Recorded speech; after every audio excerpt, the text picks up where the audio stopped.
ওকে, তো আপনারা সকলেই জানেন যে গতকাল রাত্রে আপনার সিভিয়ার সাইক্লোনিক স্টর্ম রিমেলের ল্যান্ডফল হয়েছে। ল্যান্ডফল প্রসেসটা হয়েছে ধরুন রাত্রি 10:30 থেকে রাত্রি 10:30 মানে আমাদের ইন্ডিয়ান টাইমিং 22:30 কাল থেকে আজকে 00:30 27 তারিখে যেমনটি প্রেডিকশন ছিল ঠিক সেরকমই হয়েছে। বাংলাদেশ এবং ওয়েস্ট বেঙ্গল কোস্টের দিয়েই আপনার ক্রসিংটা হয়েছে বিটুইন খেপুপাড়া এবং সাগর আইল্যান্ড, এবং তারপরে যেমনটা প্রেডিকশন ছিল ওটা উত্তর দিকেই মুভ করা শুরু করেছিল।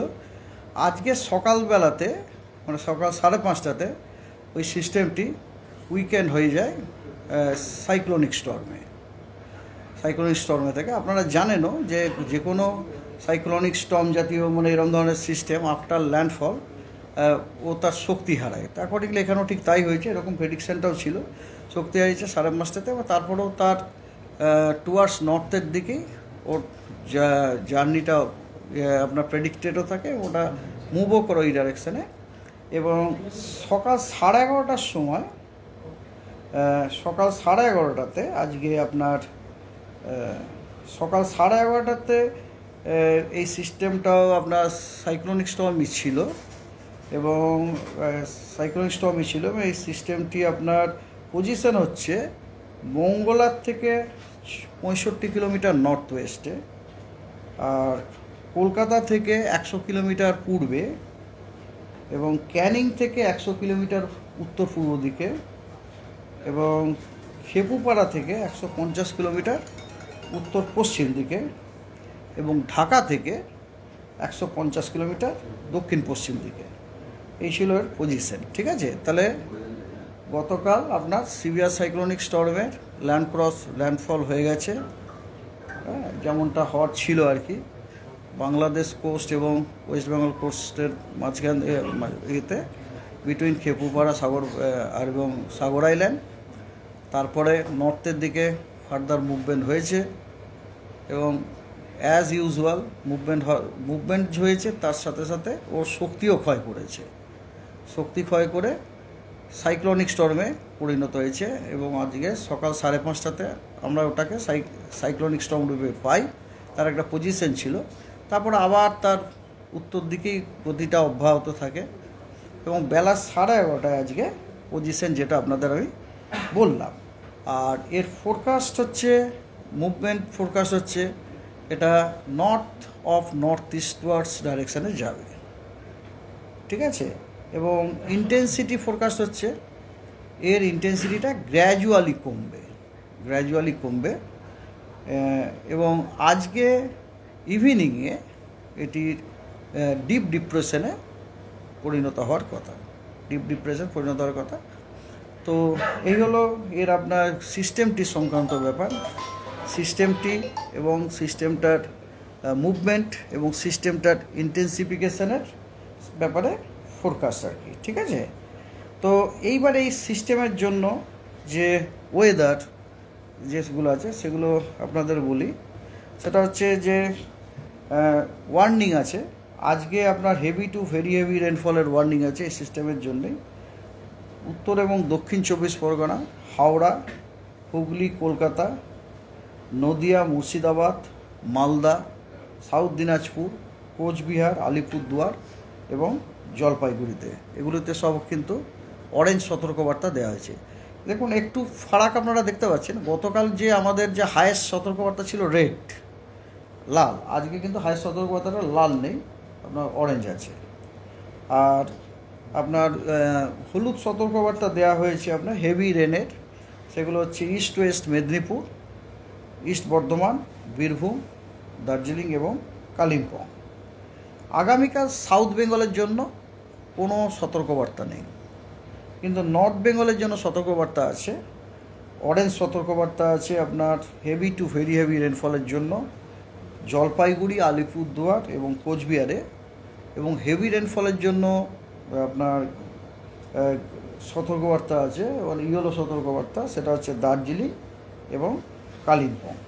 ঠিক আছে, তো এই গেল আপনার রেনের সতর্কবার্তা, উইন্ডেরও সতর্কবার্তা আছে।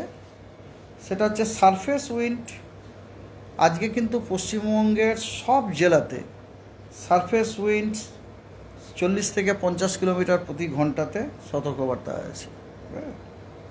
এবং আগামীকালও কিন্তু সারফেস উইন্ডের সতর্কবার্তা আছে, reaching 40 to 50 kilometre per hour. তবে এগুলো সব নর্থ বেঙ্গলের। আগামীকাল কিন্তু সাউথ বেঙ্গলে কোনো আপনার উইন্ডেরও সতর্কবার্তা নেই। নর্থ বেঙ্গলের সতর্কবার্তা আছে দার্জিলিং, কালিম্পং, জলপাইগুড়ি, আলিপুরদুয়ার এবং কোচবিহারে 40 থেকে 50 কিলোমিটার পার আওয়ার গতিবেগে। ওয়েস্ট বেঙ্গলের কোস্টে আপনার গেল উইন্ড 11:30টার সময় যে রিপোর্ট, তখন কিন্তু গেল উইন্ড চলছিল 80 থেকে 90, গাস্টিং টু 100, এবং যেটা আজকে দুপুরবেলাতে কমে যাবে 60 থেকে 70, গাস্টিং টু 80। এবং আপনার তারপরে স্কোয়ারলি উইন্ড 50 থেকে 60 কিলোমিটার, 70 কিলোমিটার আপনার গাস্টিং টিলস 27 মে ইভিনিং, মানে আজকে ইভিনিং পর্যন্ত। তারপর ধীরে ধীরে ধীরে ধীরে এটা কমবে। আর রেনফলের ফোরকাস্ট আছে আপনার আজকে পশ্চিমবঙ্গের সমস্ত জেলাতে ওয়াইড স্প্রেড রেনফল হওয়ার সম্ভাবনা আছে। কালকে নর্থ বেঙ্গলের সবকটি জেলাতে ওয়াইড স্প্রেড, সাউথ বেঙ্গলের সবকটি জেলাতে স্ক্যাটার্ড। 29, 30, 31, 1 এই 4 দিনে আপনার নর্থ বেঙ্গলের 5টি জেলাতে, 5টি মানে দার্জিলিং, জলপাইগুড়ি, কালিম্পং, আলিপুরদুয়ার, কোচবিহার, এগুলিতে ওয়াইড স্প্রেড রেনফল হওয়ার সম্ভাবনা আছে। দিনাজপুর 2টি এবং মালদাতে স্ক্যাটার্ড রেনফল হওয়ার সম্ভাবনা আছে। এবং সাউথ বেঙ্গলের সব জেলাতে আইসোলেটেড রেনফল হওয়ার সম্ভাবনা আছে। আর 2 তারিখে 2রা জুন নর্থ বেঙ্গলের এক্সট্রিম নর্থ যে 5টি জেলা, ওগুলিতে ওয়াইড স্প্রেড রেনফল হওয়ার সম্ভাবনা আছে। এবং পশ্চিমবঙ্গের বাকি জেলাগুলিতে স্ক্যাটার্ড রেনফল হওয়ার সম্ভাবনা আছে। So that's all. মানে বৃষ্টি পুরোপুরি কমে যাবে সেরকম একটা কবে থেকে হতে পারে ওয়েদারের? এতক্ষণ ধরে কি বললাম আমি? পুরোপুরি একটা বৃষ্টি মানে বলে না যে আবহাওয়ার উন্নতি হবে বা বৃষ্টি আর চাই না। এখন তো মানুষ এত বৃষ্টি, এই বৃষ্টিতেই বলছে বাবা কত বৃষ্টি। না, মানুষ যেরকম চায় সেই অনুযায়ী তার প্রকৃতি দেবে না, প্রকৃতি তার নিজের মতো দেবে। মানুষকে রেজিলিয়েন্ট হতে হবে প্রকৃতির সাথে। তো কথা হচ্ছে আজকে তো সারাদিন থাকবে, কালকে সাউথ বেঙ্গলে কম থাকবে, থাকবেই না প্রায়। আজকে সারাদিন থাকবে। আচ্ছা, এই যে দমকা হাওয়া, ঝোড়ো হাওয়া, হ্যাঁ, বিকেলের দিকে কমার আজকে নো নো নো আজকে দমকা আজকে আপনার কমা মানে স্পিড হয়তো কমতে পারে, কিন্তু থাকবে 40 থেকে 50, কখনো কোনো 60 কিলোমিটার আপনার গাস্টিং ওটা থাকবে। সুতরাং এই জন্যে আমাদের কাছে গভর্নমেন্ট অথরিটিও অ্যাডভাইজারি চেয়েছিল। আমরা বলে দিচ্ছি আজকেও জনগণকে মানে সেফ জায়গাতে থাকাটাই বেটার। এই যে সাইক্লোনের ফলে সেটা কি মৌসুমী বায়ু আসার সময়টা একটু পিছিয়ে যেতে পারে? না, সেরকম কিছু এখনও পর্যন্ত আমরা কিছু দেখছি না।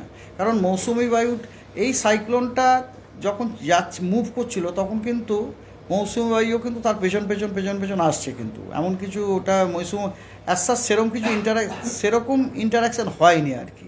তাহলে কি বর্ষা একটু আগে চলে আসবে? সেটা না, বর্ষা এটা too early to say now actually. প্রথমে তো কেরালাতে আসুক, দ্য মোস্ট ইম্পর্টেন্ট থিং প্রথমে কেরালায় আসুক। কেরালাতে যতক্ষণ না ঢুকছে ততক্ষণ পর্যন্ত আমরা কিছুই বলা সম্ভব না। কেরালাতে ঢোকাটা দরকার আগে। স্যার, যেহেতু 1 তারিখে নির্বাচন, সেক্ষেত্রে 1 তারিখটা যদি আবার রিপিট করে কেমন ওয়েদার থাকবে? যদি কলকাতার আশেপাশে ভোটটা হবে, কলকাতা সহ, কলকাতায় কেমন ওয়েদার থাকবে? 1 তারিখে একটু আগে যে বললাম 1 তারিখটা কলকাতায় ভোট তো নো, সেটা আপনারা ইন্টারপ্রিট করবেন। Don't try to get this statement from my mouth. আমি যা বলার বলে দিলাম, তাহলে আপনারা সেরকমভাবে নিজের মতো করে ইন্টারপ্রিট করবেন, তবে কারেক্টলি ইন্টারপ্রিট করবেন। ওয়েদার ফোরকাস্ট দক্ষিণবঙ্গের সব জেলাতে আইসোলেটেড রেনফল 29 তারিখ, 30 তারিখ, 31 তারিখ, 1 জুন। তার মানে কলকাতাতে বৃষ্টি হওয়ার সম্ভাবনা নেই তা না, কলকাতাতেও কিন্তু বৃষ্টি হওয়ার সম্ভাবনা। দক্ষিণবঙ্গের সব জেলায় আইসোলেটেড রেনফল হওয়ার সম্ভাবনা আছে। তার মানে কলকাতা ইজ অলসো ইনক্লুডেড। কলকাতারও ধরুন মানে 25%-এর মতো জায়গাতে ছিঁড়ে ফোটা হালকা মাঝারি বৃষ্টি হয়ে যেতে পারে। নর্থ বেঙ্গলে ওয়াইড স্প্রেড, নর্থ বেঙ্গলে অনেকখানি জায়গা জুড়ে হবে। কলকাতাতে আপনার সব জায়গাতে হয়তো হবে না 25, কিন্তু পার্টিকুলারলি কোন জায়গাতে হবে সেটা বলা মুশকিল। হয়তো দেখা গেলো যেখানে ভোট হচ্ছে সেখানেই হয়তো হয়ে গেল বা হলো না, এটা ডিপেন্ডস করছে ভোটের প্রার্থীর ভাগ্য, ওখানকার যারা তাদের ভাগ্য। তারপরে হিসেব মতো তার মানে হালকা বা বিক্ষিপ্ত বৃষ্টি হতে পারে 29 তারিখ থেকে কলকাতায়। 29 তারিখ থেকে 1 তারিখ গোটা দক্ষিণবঙ্গ। ওটা দক্ষিণবঙ্গ। গোটা দক্ষিণবঙ্গেরই আপনার এই যে 4 দিনের যে ফোরকাস্ট সেটা হচ্ছে আইসোলেটেড রেনফল রাইট। সাউথ বেঙ্গলের, আর নর্থ বেঙ্গল হচ্ছে আপনার ওয়াইড স্প্রেড। আর যে দাপটটা চলছে সেটা কালকে পর্যন্ত যেতে পারে। তাপপ্রবাহ আপনার তো টেম্পারেচার মনে হয় 5 ডিগ্রির থেকে বেশি কমে গেছে মনে হয়। যে দাপটটা চলছে এই মুহূর্তে ঝড়ের, সেটা কাল পর্যন্ত চলবে। আজকে পর্যন্ত তো চলবে, কালকে আবার সাউথ বেঙ্গলে থাকবে না, ওটা আপনার নর্থ বেঙ্গলে চলে যাবে। নর্থ বেঙ্গলে অলরেডি চলে গেছে, মানে এফেক্টটা আজও আমাদের এখানে আছে।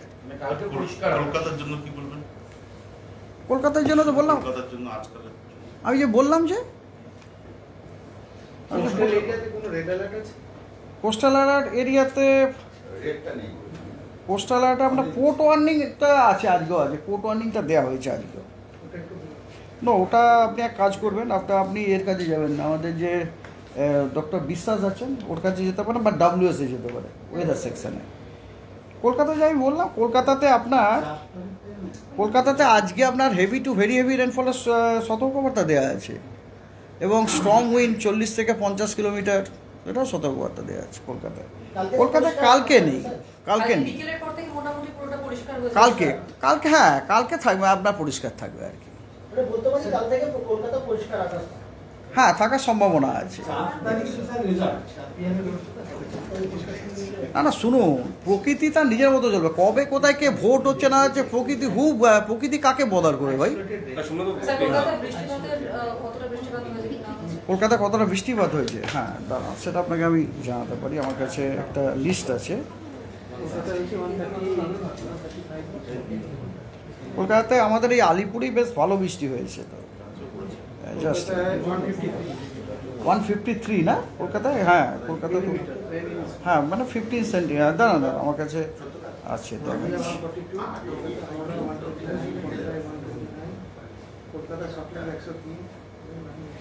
এটা এনার সব আপনি কোত্থেকে পেলেন এসব?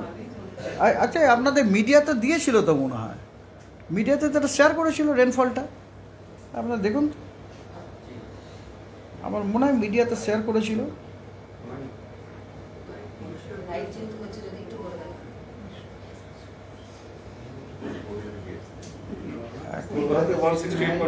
হ্যাঁ দিয়েছে না, না ওটা নয়, ইয়েটা দিচ্ছে 168 যেটা পাঠিয়েছে।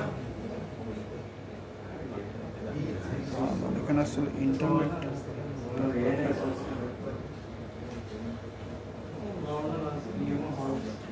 সোমবাবু, হ্যাঁ বলুন। বর্ষার কথা যেটা বললেন, বর্ষা তো আপনার এই সাইক্লোনটা আসার আগেই আন্দামানে প্রবেশ করেছে। হ্যাঁ, আন্দামানে তো অলরেডি ওখানে কন্ডিশনটা কি? ওখানে কি পুরোপুরি আন্দামানে তো আপনার কথা হচ্ছে লাইনটা তো অনেকটাই এগিয়েছে, এবং কথা হচ্ছে আগামী দুদিনের মধ্যে আপনার আরেকটু ওই জায়গাটা এগোবে, এবং অ্যারাবিয়ান সি তো মনসুন আরেকটু এগিয়ে আসবে আর কি।